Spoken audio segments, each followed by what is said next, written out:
Fatima Shirazi homemade product इस्तेमाल करने से 1 मंथ में 10 kg तक आप अपना वजन कम कर सकते हैं। Golden heights colony, pillar number 213, Rajendra Nagar, Hyderabad. तो आइए नाज़रीन, हिजाब को लेकर हमारे हिजाब वाली शेरनियाँ आज सड़कों पर उतर गई, क्योंकि जब भी इस किस्म का जुल्म सितम हो जाता है कोई खातून पर, तो सबसे पहले जो है हमारे हैदराबाद की शेरनियाँ, हमारी बहनें सड़कों पर उतर जाती है और एहतजाज करने लगती हैं। आज शहर हैदराबाद के मुख्तलिफ जगहों पर हमारे शेरनियों ने एहतजाज किया। अनवर उलूम कॉलेज के पास वहाँ के स्टूडेंट्स ने एहतजाज किया, तो वहीं पर फिर 4 मीनार तिब्बी कैंसर हॉस्पिटल के स्टूडेंट्स ने बाहर आकर एहतजाज किया। तो वहीं पर फिर सईदाबाद की सड़कों पर हमारे मुस्लिम बहनों ने एहतजाज किया। तो बहरहाल जब भी बात आ जाती है हिम्मत की और लड़ाई की, तो हैदराबाद किसी से पीछे नहीं रहता है, क्योंकि हैदराबाद में भी जो है कई ऐसे शेरनियाँ हैं। तो आइए हमारी शेरनी बहनों की खबर हम आपको दिखाते हैं।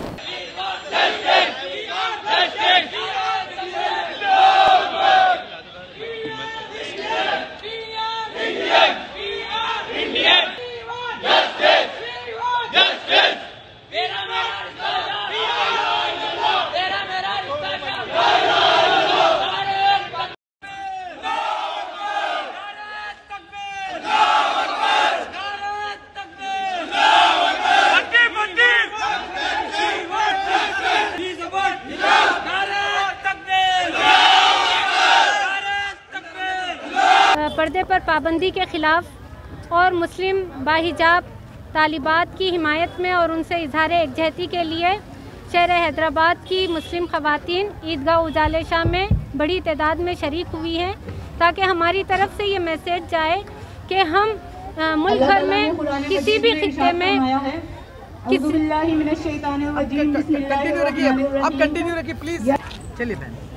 कि मुल्क भर में किसी भी खित्ते में हिजाब के ख़िलाफ़ किसी भी सतह की किसी भी कार्रवाई को हम बर्दाश्त करने के लिए तैयार नहीं हैं। हम देख रहे हैं कि हिंदुस्तान भर में इस्लाम और मुसलमानों के ख़िलाफ़ हमलों में तेज़ी आती जा रही है और ये मुल्क बड़ी तेज़ी के साथ हिंदू राष्ट्र के क़याम की तरफ बढ़ रहा है। इसीलिए हम मुसलमानों को डराने और दबाने की कोशिश की जा रही है, ताकि हम हिंदुत्व निज़ाम में जम होने के लिए तैयार हो जाएँ। और बिलखुसूस इसीलिए हमारी लिंचिंग की जा रही है, आम मकामात पर नमाज की अदायगी से रोका जा रहा है और मुस्लिम ख़वातीन और तालिबात को निशाना बनाया जा रहा है और भगवा ट्रैप में उन्हें फंसाने की कोशिश की जा रही है। और अब हिजाब पर पाबंदी के ज़रिए से पूरी मुस्लिम कौम को डराने की ये कोशिश की जा रही है, ताकि हम बातिल क़ुव्वतों के आगे अपने घुटने टेक दें। लेकिन हम फाशिस्ट क़ुव्वतों को, फ़िरक़ा परस्त अनासर को ये बता देना चाहते हैं कि हम आपकी किसी भी कार्रवाई से और आपकी किसी भी साजिश से डरने के लिए तैयार नहीं हैं। मैं कर्नाटक की बाहिजाब मुस्लिम तालिबात की हिमायत करती हूं और उन्हें मुबारकबाद देती हूं कि आपने पर्दे पर पाबंदी के ख़िलाफ़ जिस तरह से आप डटी हुई हैं, ये काबिल तहसीन अमल है। खुसूसन मैं उस हिजाबी बहन को भी मुबारकबाद पेश करती हूँ और सलाम पेश करती हूँ कि उसने नारे तकबीर अल्लाहु अकबर बुलंद करके हमारी इस लड़ाई को एक उन्वान दे दिया है और उसने ये बता दिया है कि हमारी लड़ाई किसी दस्तूर को बचाने के लिए, किसी आइन के तहफ़्फ़ुज़ के लिए नहीं है, बल्कि ये हमारी अपनी लड़ाई है, ये हमारे ईमान की लड़ाई है, ये हमारे हिंदुस्तान में इस्लामी तशख़्ख़ुस और उसकी शनाख्त की बरकरारी की लड़ाई है और ये हमारे दीगर शायर इस्लाम के तहफ़्फ़ुज़ की लड़ाई है। मैं उस बहन को सलाम पेश करती हूँ जिसने लिबरल्स को और तमाम सेकुलरिस्टों को ये बता दिया है कि हम इसी उन्वान से और इसी नाम से हम अपनी लड़ाई जारी रखेंगे। मैं मुल्क भर की तमाम मुस्लिम क़यादत से ये सवाल करना चाहती हूँ कि आपकी गैरत कब तक सोई रहेगी? आप कैसे अपनी बेटियों को पर्दा इकबाल लोग कह रहे हैं कि ज़माना ख़राब है। नाज़रीन, कर्नाटक गवर्नमेंट ने जिस तरह हिजाब पर पाबंदी आयद करने का जो जालिमाना जो हरकत की गई, उसके ख़िलाफ़ हमारे हैदराबाद पुराने शहर में निज़ामिया तिब्बी कॉलेज के कुछ स्टूडेंट्स हैं जो साइलेंट प्रोटेस्ट कर रहे हैं। बात करते हैं स्टूडेंट्स से। हाँ बताइए कुछ sir. Assalamualaikum warahmatullahi wabarakatuh and a very good afternoon.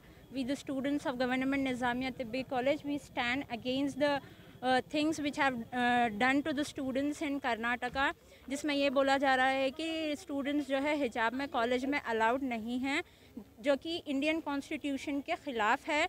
Indian constitution हमें ये राइट देता है, ये एक फंडामेंटल राइट है कि we are free to practise our religion freely in the country, जिसके अगेंस्ट जाके कॉलेजेस वाले ये बोलना जो है सख्त गलत है। सबको अपना रिलीजन प्रैक्टिस करना इंडिया में वो फ्रीनेस होना चाहिए। और जो है I request the high court to give a positive result towards the all religions to maintain the equality and stop this inequality which is going on in different states and give us a right to practice our religion freely in the country. Doctor साहब, क्या आपको कुछ ऐसा अजीब feel नहीं होता कि दूसरे भी मज़हब के मानने वाले हैं उनको कुछ तनकीद का निशाना नहीं बनाएगा, ख़ास तौर पे हिजाब के ऊपर? ऐसा क्यों? ऐसा नहीं सर, ऐसा मतलब दूसरे भी जैसे कोई तिलक लगाते हैं उनके लिए कोई ममनू नहीं है? सर इंडियन कॉन्स्टिट्यूशन सबको ये राइट देता है कि हर इंसान जो है अपना रिलीजन फ्रीली प्रैक्टिस कर सकता। हम मुस्लिम रह के हम कभी ये हिंदूज़ को नहीं बोलेंगे आप तिलक मत लगाइए, ये आपका रिलीजन है, आप फ्रीली लगाइए, फ्रीली कहीं भी जाइए, ये हमारा राइट है। हम बुर्का पहनेंगे, हम कहीं भी जाएंगे इन बुर्का। नाजरीन, ये हमारे साथ थे डॉक्टर अर्शिया। ये हिजाब की, तो हिजाब हमारे रिलीजन का रिप्रेजेंटेशन है, ये हमारा हक है। अगर कोई इस पे आवाज़ उठा रहा है, इसका मतलब ये है कि वो इस्लाम के ऊपर हाथ उठा रहा है और गोया वो रसूल खुदा पर हाथ उठा रहा है। मतलब वो उंगली इशारा करके बताना चाह रहा है कि ये काम गलत है जो हम लोग कर रहे हैं, जो हम अपने हुस्न की हिफाजत कर रहे हैं, अपनी खूबसूरती को बचा रहे हैं लोगों से, जो कि इस्लाम का हक़ दिया गया। हर मुसलमान औरत पर वाजिब है कि अपने आप को दूसरों से नामहरमों से छुपाए। जब आप ये इस्लाम के ऊपर आयत कर रहे हो तो आपके लिए ये भी ज़रूरी है कि आप सिखों से भी कहें कि अपना टर्बन निकाल दें, आप ब्राह्मण औरतों से भी कहें, या फिर आप जैन औरतों से कहें कि वो घूंघट डाल के चलती है, उनका घूंघट भी उतरवा दिया जाए। ये सब चीज़ें जो मुसलमानों के ऊपर जुल्म हो रहा है, ये दूसरे रिलीजन्स पर क्यों आयत नहीं हो रहे हैं?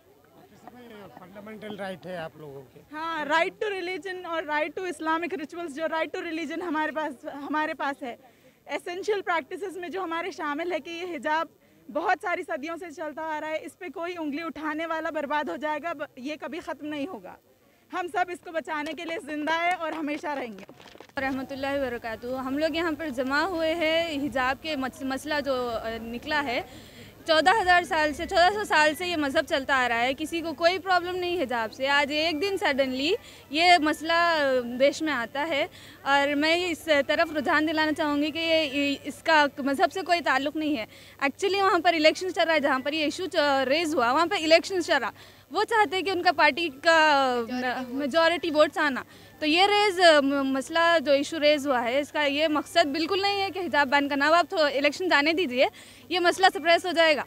ये मोर ओवर एक मजहबी मसले से जाके पॉलिटिकल मसला है। ये अगर डॉक्टर साहब ये तो आप इस तरह बोल रहे हैं, मगर अभी 2 महीने जो बच्चे जो अभी तक गैर हाज़िर रहे उनके एग्जाम्स का क्या होगा? पहले हिंदुस्तान की हिस्ट्री में देखा गया तो एजुकेशन को प्रमोट किया जाता था, लेकिन अब अगर आप देखें तो शिद्दत पसंद लोग ज़्यादा आ गए और शिद्दत पसंद लोगों का मज़हब कोई नहीं होता। चाहे मुसलमान ले लो, आप हिंदू ले लो, क्योंकि ऐसे भी हिंदूज़ हैं जो खुद यहाँ पर हम लोग बस स्टैंड पे ठहरते हैं, वहाँ पर वो लोग हिजाब पहन के आते हैं। अगर हम लोग को प्रॉब्लम है तो वो लोग को प्रॉब्लम नहीं होती। ये कोई ऐसा वो नहीं है, मजहबी मसला नहीं है, ये सिर्फ शिद्दत पसंद लोगों का है। अगर ऐसा है तो योगी आदित्यनाथ को जाकर बोलो वो क्यों पहन के निकलते ऐसा। मोदी जी को बोलो, वो रिलीजियस के टाइम पे जो बोले वो ड्रेस पहन लेके आते, वो कुछ भी नहीं है। ये आज सडन एक मसला रेज हो गया। बेटी बचाओ बेटी पढ़ाओ उनका सबसे बड़ा नारा है, तो ये क्या सिर्फ हिंदूज़ के लिए है, ये क्या मुस्लिम्स, क्रिश्चियन, सिख्स उन लोगों के लिए अप्लाई नहीं होता? ये बेटी बचाओ बेटी पढ़ाओ ये जो नारा है इतना बड़ा, जो हमारी गवर्निंग पार्टी का सबसे बड़ा नारा था, तो मैं कहना चाहूँगी कि ये क्या सिर्फ मुस्लिम्स के लिए क्या अप्लाई नहीं होता? ये पूरी इंडियन कॉन्स्टिट्यूशन का एक जो बेस है, जो हमारे जो फ्रीडम लीडर्स है, उसमें सिर्फ हिंदूज़ नहीं थे, ये पूरे हर तरह के रिलीजन के लोगों ने मिलकर ये कॉन्स्टिट्यूशन बनाया है। Our freedom fighters are pillars of this country. They've made huge sacrifices for this to happen, and aaj to see this country in such a devastating state, it's really disappointing. German 10 hospital. Orthopaedic से मुताल्लिक हर मरीज यहाँ शिफायाब। इनाम याफ्ता doctor Mir Jawad Jar Khan, senior orthopaedic surgeon. Advance operation theatre, ICU, digital x ray, laboratory, physiotherapy, pharmacy, sharing और private rooms. Lady doctors और डॉक्टर अर्जुमन सुल्ताना गायनेकोलॉजिस्ट की खिदमात हासिल। वाजिबी फीस और मुकम्मल सहूलियात से हजारों मुतमईन। एम्बुलेंस से आरास्ता German 10 orthopaedic hospital, pillar number 150, Attapur, Hyderabad.